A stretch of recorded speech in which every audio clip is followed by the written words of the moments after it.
Welcome to RSK Helpline, a complete free web development platform మన తెలుగులో.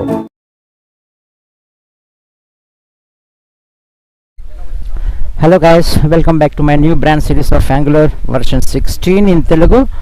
So previous class నుంచి మనము structural directives గురించి డిస్కస్ చేయడం స్టార్ట్ చేశాం కదా. సో ప్రీవియస్ క్లాస్లో మనము ఇఫ్ కండిషన్ గురించి చెక్ చేసుకున్నాం. అంటే ఏంటి, మనము ఒక కండిషన్ బేస్ చేసుకొని ఆ కండిషన్ ట్రూ అయితే ఒక పర్టిక్యులర్ ఎలిమెంట్ అనేది మనకి వ్యూలో రెండర్ అవ్వాలి, లేకపోతే లేదు, అది ఒక కేసు. లేకపోతే ఇంకొకటి, అంటే ఆ కండిషన్ ఫెయిల్ అయినప్పుడు వేరే పర్టిక్యులర్ ఎలిమెంట్ అనేది మనకి రెండర్ అవ్వాలి. సో అది మనము ఎలా చేసాము, ఇక్కడ చూసినట్లయితే ప్రీవియస్ మనం ఇఫ్ కాంపోనెంట్ క్రియేట్ చేసుకొని చూసాం కదా. ఇఫ్ కండిషన్ తీసుకున్నాము, చెక్ అన్నటువంటి ఒక కండిషన్ రాసుకున్నాం. So here it is, check అనే కండిషన్ తీసుకున్నాం. సో ఇక్కడ కండిషన్ ట్రూ అయితే దెన్ బ్లాక్ వెళ్ళిపోయేసి మనం ఏదైతే టెంప్లెట్ రెఫరెన్స్ వేరియబుల్గా యూస్ చేసుకున్నామో ఆ పీస్ ఆఫ్ కోడ్ అనేది మనకి రెండర్ అవుతుంది. లేదు, ఎల్స్ బ్లాక్ వచ్చేసి మనకి ఇక్కడ రాసినటువంటి థింగ్ అనేది, టెక్స్ట్ అనేది ఏదైతే దేని ఎలిమెంట్కి అయితే మనకి టెంప్లెట్ రెఫరెన్స్ వేరియబుల్గా ఉంటుందో ఆ ఎలిమెంట్ మనకి రెండర్ అవడం జరుగుతుంది. ఇక్కడ ఏంటి, మనకి only one condition, true or false. కానీ మనకి సినారియోలో ఒక పర్టికులర్ వేరియబుల్కి మల్టిపుల్ వాల్యూస్ వస్తాయి అనుకుందాం. అంటే బెస్ట్ ఎగ్జాంపుల్ ఏంటి, ఇప్పుడు ఫర్ ఎగ్జాంపుల్ పర్సంటేజ్ అని ఒక ప్రాపర్టీ ఉంది. ఆ ప్రాపర్టీలోకి 85 to అబవ్ వచ్చింది అనుకుందాం, డిస్టింక్షన్. 75 to 85 వచ్చింది అనుకుందాం, first class. 65 to 70 second class. I mean best, just for example I'm telling you. So ఈ విధంగా వేరియబుల్ ఒకటే, బట్ దాంట్లోకి వచ్చేటటువంటి వాల్యూస్ని బట్టి రిజల్ట్ మారుతుంది. సో అటువంటి కేసెస్లో మనం ఈ స్విచ్ అనేది యూస్ చేస్తాం. ఓకే, సో దానికోసం మనం ఏం చేద్దామంటే ఒక కాంపోనెంట్ తీసుకుందాం. So G for generate, C for component, and components CYM PONENTS components. Name of the component is switch, SWITCH, switch -SK skip -TESTS test is equal to TRUE true. So ఇప్పుడు ఏమవుతుంది, మనకి switch అన్నటువంటి component create అవుతుంది. Okay, so I'm closing this and this also. దీన్ని comment సెక్షన్లో పెట్టేసి మనం ఏం చేద్దాం, ఇప్పుడు మనం క్రియేట్ చేసినటువంటి స్విచ్ కాంపోనెంట్కి సెలెక్టర్ ఏ విధంగా వచ్చి ఉంటుంది, APP-switch. Yes, okay.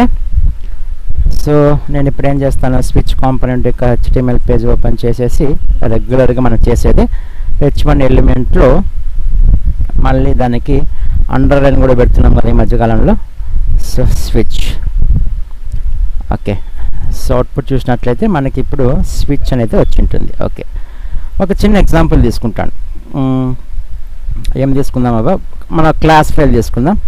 ఒక క్లాస్ ఫైల్ తీసుకొని ఈ క్లాస్ ఫైల్లో ఒక ప్రాపర్టీ తీసుకుంటాను. సో పబ్లిక్ ప్రాపర్టీ తీసుకొని ఏదో ఒకటి ఒక ప్రాపర్టీ ఏం తీసుకుందాం, సరే మై చాయిస్ అని తీసుకుంటాను. మై చాయిస్, దీనికి వాల్యూ నేను 2 అనగా ఇస్తాను. వాల్యూ వచ్చేసి 2 అనేది ఇస్తాను. ఓకే, ఇప్పుడు ఈ వాల్యూ మై చాయిస్ అనే ప్రాపర్టీలోకి వాల్యూ మేబీ చేంజ్, ఏది మేబీ 1 or 2 or 3 or 4 5. ఇప్పుడు నాకు అవుట్పుట్లో ఏం కావాలి, ఈ మై చాయిస్లో వాల్యూ 1 అయితే నాకు ఒక టెక్స్ట్, ఒక పారాగ్రాఫ్, ఒక ఎలిమెంట్ మనకి రెండు రావాలి. సో దానికోసం ఏం చేస్తామంటే HTML పేజ్ ఓపెన్ చేసుకొని ఇక్కడ నేను చూపించేది బాగా కనిపిస్తుంది స్క్రీన్ మీద కాబట్టి H3 ఎలిమెంట్ తీసుకుంటాను. సో H3 ఎలిమెంట్లో నేనేం చేస్తాను, ఈ ngSwitch అన్నటువంటి ngSwitch అన్నటువంటి ప్రాపర్టీని బైండ్ చేయాలి. దేంతో ప్రాపర్టీ బైండ్ చేయాలి, ప్రాపర్టీ బైండింగ్ అంటే ఏంటి, ఈ ngSwitch అన్నటువంటి అట్రిబ్యూట్ని ప్రాపర్టీతో బైండ్ చేస్తున్నాను. బాగా గమనించండి, ngSwitch అన్నటువంటి ప్రాపర్టీతో బైండ్ చేస్తున్నాను. ఏ ప్రాపర్టీతో బైండ్ చేస్తున్నాను, ప్రాపర్టీస్ అన్ని ఎక్కడ ఉంటాయి, మనకి క్లాస్ ఫైల్లో ఉంటాయి. కాబట్టి క్లాస్ ఫైల్లో ఉన్నటువంటి మై చాయిస్ అన్నటువంటి దానికి నేను బైండ్ చేస్తాను. Ctrl+C and Ctrl+V. దాంట్లో అంటే మై చాయిస్లో ఉన్నటువంటి వాల్యూ ప్రకారము మన దగ్గర నంబర్ ఆఫ్ కేసెస్ ఉంటాయి. సో అది ఎలా రాస్తాను, H2 ఎలిమెంట్ తీసుకుంటాను. సారీ, ఎక్కడ రాస్తున్నా, Ctrl+Z. ఓకే, ఈ H3 ఎలిమెంట్లోనే వన్ మోర్ H2 ఎలిమెంట్ తీసుకుంటున్నాను. సో ఇక్కడ నేను H2 బాగా కనిపిస్తుంది. 1 అయితే ఈ H2లో ఉన్నది నాకు 2 రావాలి. కాబట్టి ఈ H2 ఎలిమెంట్కే నేను స్విచ్ కేసెస్ రాయాలి. So NG S capital S SWITCH switch capital CASE switch case is equal to, ఇక్కడ మీరు గుర్తుపెట్టుకోండి, ప్రాపర్టీ బైండింగ్ NG స్విచ్ రాసేటప్పుడు మనం ప్రాపర్టీ బైండింగ్ చేయాలి. NG స్విచ్ అనేటువంటి అట్రిబ్యూట్కి మనం ప్రాపర్టీ బైండింగ్ చేయాలి. ఆస్ట్రిక్ ఎప్పుడు రాయాలి? కేసెస్ మనం వెరిఫై చేసేటప్పుడు, కంపేర్ చేసేటప్పుడు మాత్రం మనము NG స్విచ్ కేసులకు రాయాలి ఆస్ట్రిక్, గుర్తుపెట్టుకోండి. కాబట్టి ఇక్కడ ఏంటి, స్విచ్ కేసెస్కి మాత్రమే మనము ఆస్ట్రిక్ రాయాలి, NG స్విచ్కి కాదు. Okay, case is equal to 1 అయింది అనుకుందాం. సో ఈ 1 ఎక్కడి నుంచి వచ్చింది? మై చాయిస్లో వచ్చింటుంది. ఆ మై చాయిస్లో 1 అయితే మనకి ఏం రావాలి? ఇక్కడ H2లో సండే అని రావాలి అని నా ఇంటెన్షన్. కాకపోతే ఇక్కడ మనకేం జరుగుతుంది? ఎర్రర్ అయితే చూపిస్తుంది. ఎర్రర్ ఎందుకు చూపిస్తుంది అంటే, NG స్విచ్ కేస్ ఏం చేస్తుంది అంటే మై చాయిస్లో ఉన్నటువంటి వాల్యూతో కంపేర్ చేస్తుంది. వాల్యూగా ఇప్పుడు మనం ఇవ్వాలి. ఇక్కడ 1 అనేదాన్ని మనం ఎట్లా ఇచ్చాము? స్ట్రింగ్గా ఇచ్చాం. దానికి ఏమి వాల్యూగా ప్రొవైడ్ చేయాలి. కాబట్టి ఎప్పుడైనా సరే మనం వాల్యూ ఇవ్వాలనుకున్నప్పుడు డబల్ క్వోటేషన్స్ లోపల మళ్ళీ సింగిల్ క్వోటేషన్స్ యూజ్ చేయండి. ఇప్పుడు ఏమైపోతుంది? స్విచ్ కేస్ ఏం చేస్తుంది? ఆల్రెడీ మై చాయిస్లో ఒక వాల్యూ వచ్చింది. ఆ వాల్యూ ఇప్పుడు మనం రాసినటువంటి వాల్యూతో కంపేర్ చేస్తుంది. మనం ఏం చేసాం? ఇక్కడ 2 ఇచ్చాం, కానీ ఇక్కడ ఏమైంది? 1. కాబట్టి ఈ కేస్ మనకు మ్యాచ్ అవ్వలేదు. కాబట్టి ఇంకో కేసు రాద్దాం, H2. ఓకే, దీనికి కూడా రాద్దాం.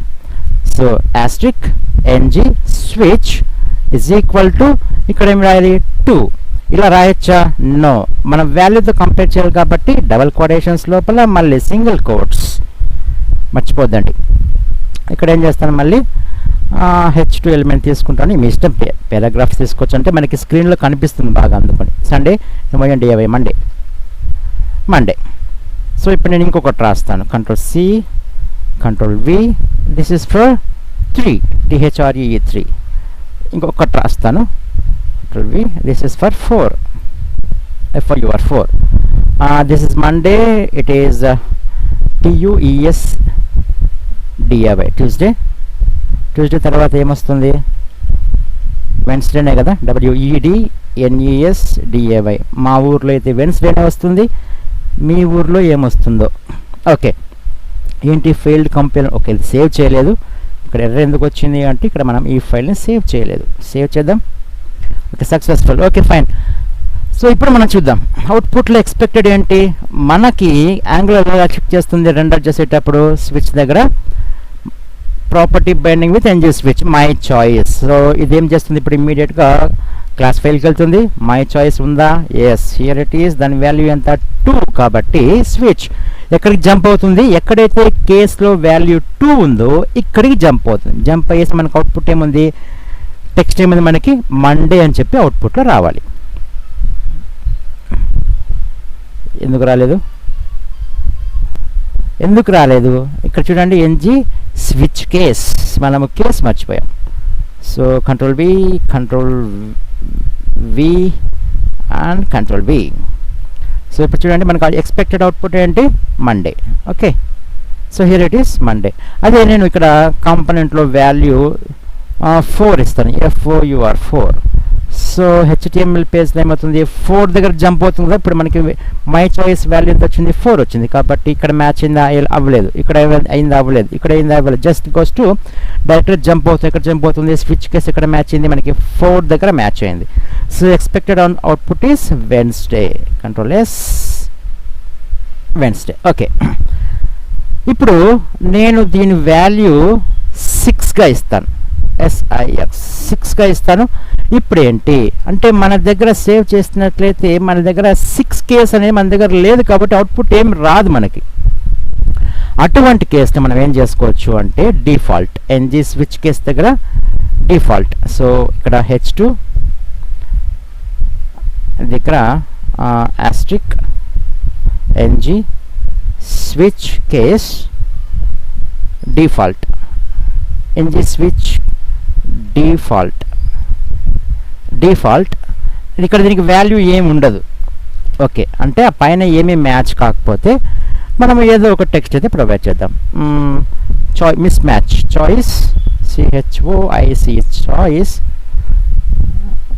మై చాయిస్ వచ్చింది ఎందుకు, choice miss match. Okay, save చేద్దాం. ఇప్పుడు ఏమవుతుంది, ఇక్కడ 6 ఉంది కాబట్టి మన దగ్గర వచ్చినటువంటి కేసెస్లో ఆ 6 లేదు కాబట్టి డిఫాల్ట్ కేసుకి వచ్చేసి చాయిస్ మిస్ మ్యాచ్ అని చెప్పేసి అవుట్పుట్లో వస్తుంది. ఓకే, వెరీ గుడ్ పాయింట్ ఏంటి అంటే మామూలుగా మనం ట్రెడిషనల్గా యూజ్ చేసేటటువంటి సి కావచ్చు, C++ ప్రోగ్రామింగ్ లాంగ్వేజెస్లో కావచ్చు, ఈ కేసు ఎలా జరుగుతుంది, ఎక్కడైతే మ్యాచ్ అయిందో అక్కడ నుంచి మిగతావన్నీ ఎగ్జిక్యూట్ అవుతాయి. మనకి గుర్తుంది కదా మీకు. సో మామూలుగా సిలో కానీ C++లో కానీ జావాలో కానీ what ever the programming language, so switch కేసులో ఎలా వస్తుంది అంటే ఎక్కడైతే మనకి వాల్యూ మ్యాచ్ అవుతుందో అక్కడ నుంచి స్టార్ట్ చేసుకొని మిగతా అంతా మనకి ఎగ్జిక్యూట్ అయిపోతుంది. కాబట్టి మనం మిగతా ఎగ్జిక్యూట్ కాకుండా ఏం చేస్తాం, అక్కడ బ్రేక్ పెట్టేస్తాం. ఓకే, బట్ ఇక్కడ ఏంటంటే ఆ బ్రేక్లు ఏం అవసరం లేదు. మనకి ఎక్కడైతే ఏ పోర్షన్ అయితే మనకి మ్యాచ్ అవుతుందో ఆ portion of the portion of the piece మాత్రమే మనకి రెండర్ రావడం జరుగుతుంది. Okay, so very simple. So మనకి సింపుల్గా మీరు గుర్తుపెట్టుకోవాల్సిన విషయం ఏంటంటే ఈ ngSwitch అనేటువంటి ప్రాపర్టీని మనం బైండ్ చేసుకోవాలి విత్ క్లాస్ ప్రాపర్టీ. తర్వాత ngSwitch కేస్ యూస్ చేసుకుని డిఫరెంట్ పాసిబుల్ కేసెస్ని రాసుకోవాలి. ఆస్ట్రిక్ మాత్రమే ngSwitch కేస్కి మాత్రమే ఆస్ట్రిక్ మెన్షన్ చేయండి. ఓకే, సో ఒకసారి ప్రాక్టీస్ చేయండి, వెరీ సింపుల్. సో నెక్స్ట్ క్లాస్లో మళ్ళీ కలుద్దాం with ng for. Okay, see you guys, bye bye, have a nice day.